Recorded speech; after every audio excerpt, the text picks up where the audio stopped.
48 ঘন্টা যেতে না যেতেই প্রফেসর ইউনূসের অকল্পনীয় সফলতা, বিজয়। ডোনাল্ড ট্রাম্প ম্যানেজড, আমেরিকা কি ম্যানেজড, এই প্রশ্ন এসেছে। চারিদিকে প্রফেসর ইউনূসকে ধন্যবাদের বন্যা। রাজুকের প্লট দুর্নীতির মামলায় সাবেক প্রধানমন্ত্রী শেখ হাসিনা সহ 18 জনের বিরুদ্ধে গ্রেপ্তারি পরোয়ানা জারি করেছে আদালত। শেখ হাসিনার মেয়ে সাইমা ওয়াজেদ পুতুলের মামলায় চার্জশিট নিয়ে শুনানি শেষে এ আদেশ দেওয়া হয়। সকালে ঢাকা মেট্রোপলিটন সিনিয়র স্পেশাল জজ আদালত গ্রেপ্তার বিষয়ে প্রতিবেদন দিতে 4 মে দিন ধার্য করে।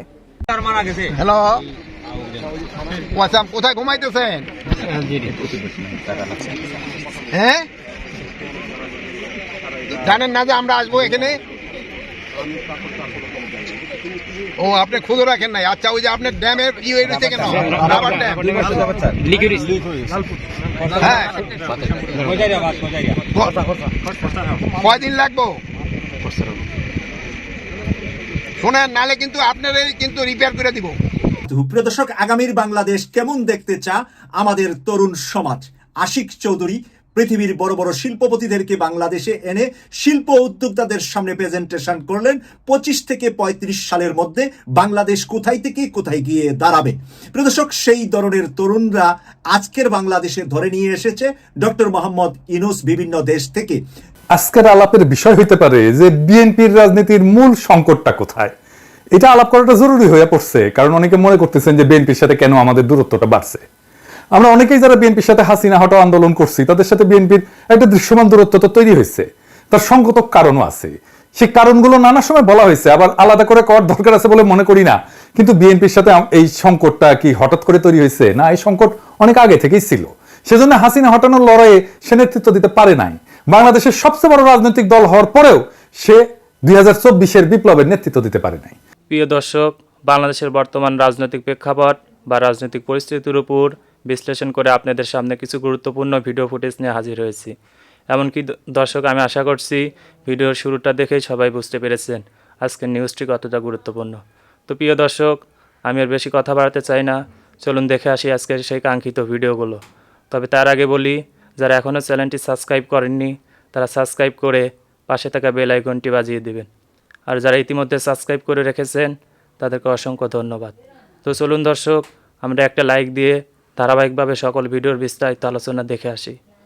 48 ঘন্টা যেতে না যেতেই প্রফেসর ইউনূসের অকল্পনীয় সফলতা, বিজয়। ডোনাল্ড ট্রাম্প ম্যানেজড, আমেরিকা কি ম্যানেজড, এই প্রশ্ন এসেছে। চারিদিকে প্রফেসর ইউনূসকে ধন্যবাদের বন্যা। মানুষ বলছে যে কেমন সরকার, যে ধন্যবাদ দিতে দিতে, ইউনূসকে ধন্যবাদ দিতে দিতে আমাদের সময় চলে যায়। অভূতপূর্ব, নজিরবিহীন এত বড় সফলতা আসবে ডক্টর ইউনূস সরকারও কল্পনা করেনি। সরকারও বলেছিল যে সম্ভবত এত তাড়াতাড়ি আমরা সফল হব না, কিন্তু আমরা আশাবাদী ইন দি লং রান সফল হতে পারে। কিন্তু না, 48 ঘন্টা যেতে না যেতেই সফল। দর্শক, প্রধান উপদেষ্টার পেজ থেকে প্রথম জানানো হয়েছে ফেসবুক স্ট্যাটাসে, thank you mister president. Mister president means Donald Trump, for responding positively to our request for 90-day pause on tariff। এর মানে ডোনাল্ড ট্রাম্প আমেরিকা বাংলাদেশের উপর যে এক্সট্রা ট্যারিফ ইম্পোজ করেছিল 37%, সেটা 90 দিনের জন্য স্থগিত করা হয়েছে। এবং ঠিক 90 দিনের জন্য স্থগিত করার জন্যই প্রফেসর ইউনূস ডোনাল্ড ট্রাম্পকে চিঠি দিয়েছিলেন। প্রফেসর ইউনূস দাবি করছেন যে তার চিঠিকে, এখানে আওয়াল লিখেছে, আমাদের চিঠিকে আপনি রেসপন্ড করেছেন, সাড়া দিয়েছেন। We will continue to work with your administration in support of your trade agenda. তো দর্শক, এখানে যেটা বলা হয়েছে যে ট্রাম্প যে কারণে ট্যারিফ ইম্পোজ করেছিলেন, ব্যবসার যে নীতি থেকে ট্যারিফ ইম্পোজ করেছিলেন, আমরা আপনার সাথে আছি, আমরা আপনাকে কোঅপারেট করব, আপনাকে ধন্যবাদ। এখন চিন্তা করেন, যেখানে সবাই ভেবেছিল যে না এটা কি সম্ভব, হাও, ট্রাম্প কি কোনোদিন কারো চিঠিতে ভ্যালু দেয়? আর ট্রাম্প কি তুচ্ছতাচ্ছিল্য করেছে দেখেন না, যে বিশ্ব নেতারা নাকি এখন তার পা চাটছে আলাপ আলোচনা করার জন্য। কি উদ্ভট অসম্মানজনক কথাবার্তা বলছে। সেই র্যাকলেস ট্রাম্প ডক্টর ইউনূসের চিঠিতে সাড়া দিবেন, এটা কি হয়? কিন্তু না, আমরা বলছি না ডক্টর ইউনূস অসম্ভবকে সম্ভব করতে পারেন। ডক্টর ইউনূসের পক্ষে সব সম্ভব। ট্রাম্পকে চিঠি দিয়েছে, 48 ঘন্টা যেতে না যেতেই চিঠির সারা যে আমাদের বিজয় 90 দিনের জন্য স্থগিত। কি পাহাড়ে প্রফেসর ইউনূস, দেখেছেন? এখানে আরো অনেক প্রশ্ন করবেন, অনেক ঘটনা আছে। বিএনপি বা আওয়ামী লীগের লোকজন ডক্টর ইউনূস বিরোধীরা ভিন্ন ব্যাখ্যা দিবেন, আমরা জানি, সেটার জবাবও দিচ্ছি আমি। এখন আমেরিকা ডোনাল্ড ট্রাম্প ম্যানেজড কিনা সেই আলোচনাও আসবো। দর্শক, জনগণ চারদিকে ধন্যবাদ দিচ্ছে প্রফেসর ইউনূসকে। প্রফেসর ইউনূসের সক্ষমতায় জাতি ইমপ্রেসড, লিখছে জনগণ মন্তব্যে। আগে সরকারের কোনো স্টেটমেন্টের নিচে শুধু গালাগালি থাকতো, আর এখন সরকারের স্টেটমেন্টে শুধু প্রশংসা প্রশংসা, কোনো গালাগালি নেই। আপনার লেখা চিঠিতে 3 মাসের কথা বলেছিলেন, আমেরিকান কৃষকদের কথা বলেছিলেন, গ্রেট। এর মানে সেই চিঠির সফলতা হিসেবে মানুষ এটাকে দেখছে। ডক্টর ইউনূসকে 5 বছর ক্ষমতায় চাই, মানুষ বলছে এটা। মাননীয় প্রধান উপদেষ্টা মহোদয়, আপনি আপনার কথা রেখেছেন, আমেরিকার প্রেসিডেন্টের সাথে কথা বলছেন, প্রেসিডেন্ট আপনার সম্মানিত ট্রিপ স্থগিত করে আপনার কথা রেখেছেন। এখন বাংলাদেশের দল মত ধর্ম ও লিঙ্গ নির্বিশেষে সকল বিবেকবান মানুষের দায়িত্ব সম্মানের সাথে অন্তত আগামী 5 বছর আপনাকে ক্ষমতায় রাখার ব্যবস্থা করা। সত্যিকার দেশের উন্নয়নে, জনকল্যাণে আমাদের বিবেক কি আদৌ জাগ্রত হবে? এর মানে ভোট টোট এগুলো নিয়ে মানুষের কোনো আকর্ষণ নেই, ডক্টর ইউনূসকে 5 বছর চাই, এটাই হচ্ছে এখন চারদিকে রব। একজন লিখেছেন, সারা জীবন পৃথিবীতে সরকার পতনের আন্দোলন হয়েছে, কিন্তু এবার হয়তো এ জাতি প্রথম সরকার রক্ষার আন্দোলনে নামতে হবে। একজন বিচক্ষণ নাগরিক হিসেবে আমরা চাই ডক্টর ইউনূস স্যার কমপক্ষে 5 বছর আমাদের প্রতিনিধিত্ব করুক। Thank you statement, thank you very much for doctor Mohammad Yunus, thank you very. প্রিয় দর্শক, আগামীর বাংলাদেশ কেমন দেখতে চা আমাদের তরুণ সমাজ? আশিক চৌধুরী পৃথিবীর বড় বড় শিল্পপতিদেরকে বাংলাদেশে এনে শিল্প উদ্যোক্তাদের সামনে প্রেজেন্টেশন করলেন। 25 থেকে 35 সালের মধ্যে বাংলাদেশ কোথায় থেকে কোথায় গিয়ে দাঁড়াবে। প্রিয় দর্শক, সেই ধরনের তরুণরা আজকের বাংলাদেশে ধরে নিয়ে এসেছে ডক্টর মোহাম্মদ ইউনূস বিভিন্ন দেশ থেকে। যেই তরুণরা বিভিন্ন দেশে, পৃথিবীর বিভিন্ন প্রান্তরে তাদের প্রতিভা দিয়ে পৃথিবীকে উন্নত শিরে নিয়ে যাচ্ছিলেন, পৃথিবীর সৌন্দর্য গঠন করে দিচ্ছিলেন, বাংলাদেশের বংশধররা তাদেরকে এখন ধরে ধরে দেশে আনছেন ডক্টর মোহাম্মদ ইউনূস।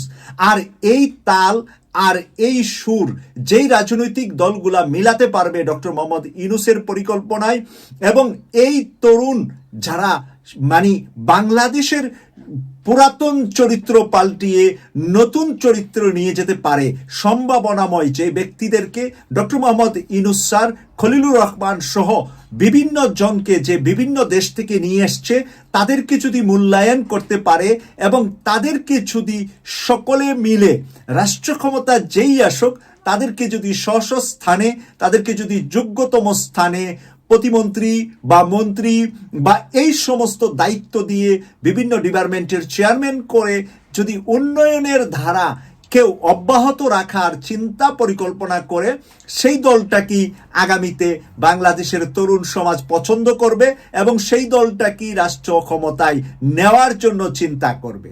এখন আসেন, তাহলে কারা এই আশিক বা অন্যান্য যারা এই আশিক চৌধুরীর মতো যারা বাংলাদেশে বিভিন্ন দেশ থেকে গিয়েছে, তাদের ব্যাকগ্রাউন্ডটা কি একটু খুঁজে বের করা আমাদের দরকার।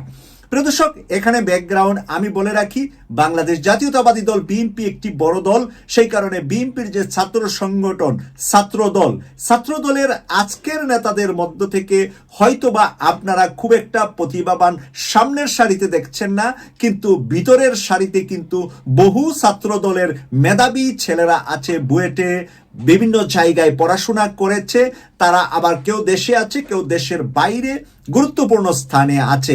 সেই মানুষ, তাদেরকে যেরকম ডক্টর মোহাম্মদ ইউনূস স্যার মূল্যায়ন করছে, অপরদিকে ছাত্র শিবির করে এখন বাংলাদেশের 15.5 বছর তারা কোনো ভালো পজিশন পান নাই।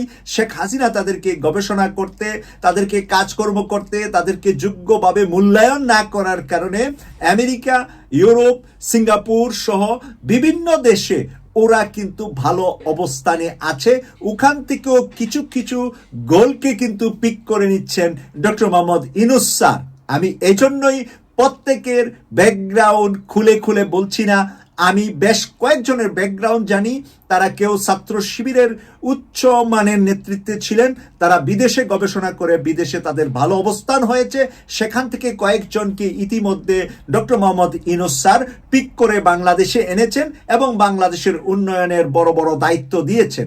অপরদিকে ছাত্রদলও করেছেন, তারাও ভালো ভালো মেধাবী আছেন, যারা যেখানে ছিলেন তাদেরকে সেই সমস্ত দেশ থেকে এনে ডক্টর মোহাম্মদ ইউনূস স্যার তাদেরকে দায়িত্ব দিয়েছেন। ওরা কিন্তু বর্তমান সময়ে নিজেকে ছাত্র শিবির বা জামাতের লোক বলবে না এবং তারা নিজেকে কেউ ছাত্রদল বা বিএনপির লোকও বলবে না। তারা হলেন সরকারের লোক, সরকারি কাজ, সরকারি চিন্তা, সরকারি সিদ্ধান্তে তারা দেশকে ডেভেলপমেন্টের জন্য, দেশের আইন পাল্টিয়ে দেওয়ার জন্য, দেশের মানুষের মজক পাল্টিয়ে দেওয়ার জন্য, দুর্নীতি ছাড়াও আপনি স্বাচ্ছন্দ্যভাবে জীবনযাপন করতে পারেন, দুর্নীতি ছাড়াও আপনি মন্ত্রী হয়ে বাংলাদেশের মানুষকে সেবা দিতে পারেন। বাংলাদেশের সবচেয়ে বড় রাজনৈতিক দল হওয়ার পরেও সে 2024-এর বিপ্লবের নেতৃত্ব দিতে পারে নাই। শুরু করি বিএনপির যত ভুল নিয়ে, আসেন আল্লাহর নামে শুরু করি। বিএনপির সবচেয়ে বড় ভুল হইতেছে জিয়াউর রহমানের পজিশনিং। জিয়ার পজিশনিং করছে স্বাধীনতার ঘোষক, জেড ফোর্সের নায়ক। স্বাধীনতা কি জিয়া এক নাম্বার ক্যারেক্টার স্বাধীনতা যুদ্ধে, মুক্তিযুদ্ধে? সে কি অবিসংবাদিত নেতা? আমি যাই বলি না কেন, এই স্বাধীনতার মাঠে কখনোই জিয়া মুজিবকে ছাড়াই যেতে পারবে না, তার ইমেজকে। পাকিস্তান আন্দোলনে কি মুজিব জিন্নাকে ছাড়াই যেতে পারবে না? তাহলে জিয়াকে কোথায় পজিশন করতে হইতো? জিয়া 7ই নভেম্বরের বিপ্লবের অবিসংবাদিত নেতা। 7ই নভেম্বর তো বিপ্লব হয়েছিল, সেই বিপ্লবের বিপ্লবীরা প্রফেসর ইউনূসের মতো জিয়াকে নেতার মুকুট পরাইছিল। জিয়া নেতা হইতে চায় নাই, কিন্তু পরিস্থিতির প্রয়োজনে নেতৃত্ব গ্রহণ করছেন। ঠিক প্রফেসর ইউনূসের মতো সক্রেটিস বলছিল, সেই শাসকই শ্রেষ্ঠ শাসক যে অনিচ্ছুকভাবে শাসনভার নেয়। বাংলাদেশের ইতিহাসে দুইজন অনিচ্ছুক শাসক পাইছি, একজন প্রফেসর ইউনূস আর একজন জিয়াউর রহমান। জিয়াকে উচিত ছিল আগস্ট বিপ্লবের নায়ক হিসেবে পজিশন করা, সেটা বিএনপি করে নাই। জিয়াকে উচিত ছিল অনিচ্ছুক শাসক হিসেবে পজিশন করা, সেটাও সে করে নাই। সে নভেম্বর বিপ্লবকে ওনই করে না, 2024-এর বিপ্লবকে বিপ্লব বলে স্বীকার করতে চায় না। বিএনপি আর তাদের বুদ্ধিজীবীরা বিপ্লব নামটা শুনলে কাপড় নষ্ট করে ফেলে, না জানি কি করতে হবে বিপ্লব কইলে। 2 নম্বর হইতেছে বিএনপির কোনো পলিটিক্যাল বয়ান নাই, মানে রাজনৈতিক বয়ান নাই। তো রাজনৈতিক বয়ান মানে কি? ধরেন আপনাকে যদি বলা হয় আপনার রাজনীতি কি, আপনার উত্তর কি হবে? খুব সহজ প্রশ্ন মনে হয়, কিন্তু গুছায় উত্তরটা দিতে গেলে দেখবেন ঠিক অতটা সহজ মনে হইতেছে না। মানে যদি চিন্তার স্বচ্ছতা থাকে, মানে চিন্তার স্বচ্ছতা মানে ধরুন অ্যাজিটেটল হয়ে যেতে হবে না। চিন্তার স্বচ্ছতা হলো আপনি যে বক্তব্য দেন, সেই বক্তব্যটা কেন দিচ্ছেন, সে বক্তব্য কই থেকে আসছে, সে সম্পর্কে একটা পরিষ্কার আইডিয়া, ধারণা থাকা, এইটারে বলে চিন্তার পদ্ধতি। তো এই চিন্তার পদ্ধতি সম্পর্কে সচেতন থাকাই হইল চিন্তার স্বচ্ছতা। চিন্তা করতে পারা, এটা মেলা কঠিন কাজ। যেটা বলছিলাম যে আপনাকে যদি জিজ্ঞেস করে যে আপনার পলিটিক্সটা মূলত কি, আপনি আসলে কি করেন, কি চান, এই সমস্ত প্রশ্নের উত্তর দিতে গেলে আপনাকে একটা গল্প বলতে হবে। এই গল্পটাই হইতেছে বয়ান। যেমন ধরেন আওয়ামী লীগ কি বলবে যে সে 1000 বছরের বাঙালি জাতীয়তাবাদের রাজনীতি করে। আপনার এই দাবির পক্ষে একটা গল্প বলতে হবে আওয়ামী লীগকে। সেই গল্পটা হইতেছে সোনার বাংলার গল্প, সে সোনার বাংলায় ফিরে যেতে চায়। সে বলবে মুক্তিযুদ্ধের কথা, সোনার বাংলায় ফেরার পথে একটা মাইলস্টোন মুক্তিযুদ্ধ, সোনার বাংলায় ফেরার পথে আরেকটা মাইলস্টোন 52-র ভাষা আন্দোলন। এখন এই যে বয়ান, এই যে গল্পটা, এটা সমর্থনে যারা থাকবে তারা আওয়ামী লীগের। এমনও হতে পারে সে আওয়ামী লীগকে ভোটও দেয় না, কিন্তু মুক্তিযুদ্ধের এই গল্প, এই ন্যারেটিভ, এই বয়ান, স্বাধীনতার এই বয়ান, এটা সে বিশ্বাস করে। অর্থাৎ আওয়ামী লীগের পলিটিক্যাল ন্যারেটিভে তার কোনো আপত্তি নাই। তাহলে সে ভোট কেন দেয় না আওয়ামী লীগকে? দেয় না কারণ সে মনে করে আওয়ামী লীগ মুক্তিযুদ্ধ নিয়ে যে ন্যারেটিভ দাঁড় করাইছে, সেই ন্যারেটিভ অনুযায়ী সে চলতেছে না, মুক্তিযুদ্ধের ন্যারেটিভ সে পালন করে না। অর্থাৎ আওয়ামী লীগ খারাপ হয়ে গেছে। এছাড়া আওয়ামী লীগকে সমর্থন দিতে তার কোনো সমস্যা নেই। এই কারণে দেখবেন অনেকে বলে যে আমি আওয়ামী লীগের না, তবে শেখ মুজিব এবং মুক্তিযুদ্ধকে আমি অন করি। অর্থাৎ আওয়ামী লীগের বয়ানে যেই মুক্তিযুদ্ধের ইতিহাস সেটা পবিত্র হইলেও আওয়ামী লীগ আর পবিত্র থাকে নাই পরে, সেটা সে মনে করে আওয়ামী লীগ খারাপ হয়ে গেছে। এই উদাহরণ দিই কয়েকটা, বুঝবেন আমি কাদেরকে বুঝাই। সিরাজুল ইসলাম চৌধুরী, আনু মোহাম্মদ, সিপিবি, এই যে বিএনপির ফজলুর রহমান, এমনকি মির্জা ফখরুল ইসলাম, এমনকি বিএনপির এখন সবগুলো নেতাই মোটামুটি আওয়ামী বয়ানে বিশ্বাস করে। তারা মুক্তিযুদ্ধে বিশ্বাস করে, তারা স্বাধীনতার যুদ্ধে বিশ্বাস করে, এবং আওয়ামী লীগ যেভাবে বলে 72-এর সংবিধান, সেটাতেই বিশ্বাস করে। কিন্তু আওয়ামী লীগ করে না। সে বলে, সে মনে করে যে মুক্তিযুদ্ধের যে ন্যারেটিভ, এইটার মধ্যে আসলে এটা আওয়ামী লীগ এটারে নষ্ট করে ফেলছে। প্রিয় দর্শক, আমি আশা করছি ভিডিওগুলো সম্পূর্ণ মনোযোগ সহকারে দেখেছেন। সেই সাথে ভিডিও সম্পর্কিত কোনো তথ্য বা মতামত থাকলে কমেন্ট বক্সে জানিয়ে যাবেন। আজকের মতন এখানে শেষ করছি। ফিরে আসছি পরবর্তীতে অন্য কোনো টপিকস নিয়ে। সে পর্যন্ত ভালো থাকবেন। আল্লাহ হাফেজ।